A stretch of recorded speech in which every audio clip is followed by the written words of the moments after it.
We all know that salt has been linked to high blood pressure and water retention in the human body.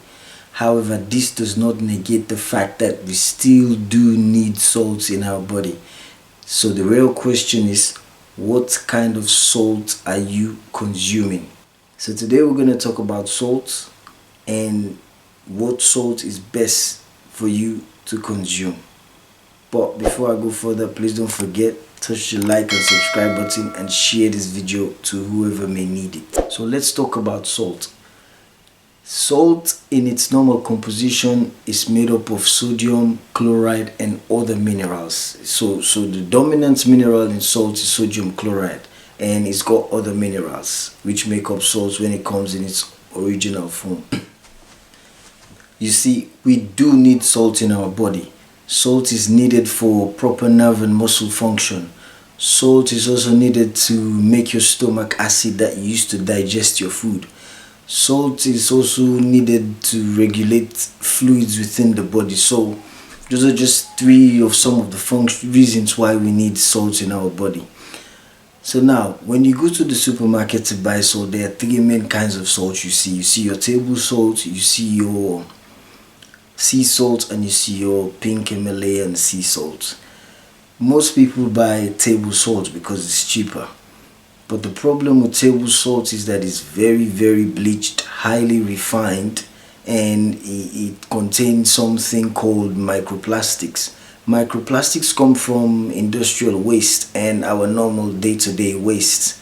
Some studies have shown that sea salt and table salt contain microplastics, and the problem with microplastics is that they can cause inflammation in your body, and they can also act as endocrine disruptors, which means it can disrupt the normal functioning of your hormonal system within your body, which is not a good thing, and it takes a very long time before it can break down inside your body. So you do not want to consume something that contains microplastic.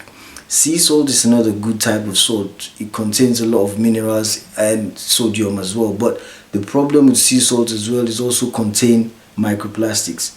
It's a little bit better than compared to table salt, but it's also got microplastics, and so for that reason you would probably want to avoid consuming sea salt and table salt. Pink Himalayan sea salt, on the other hand, is different.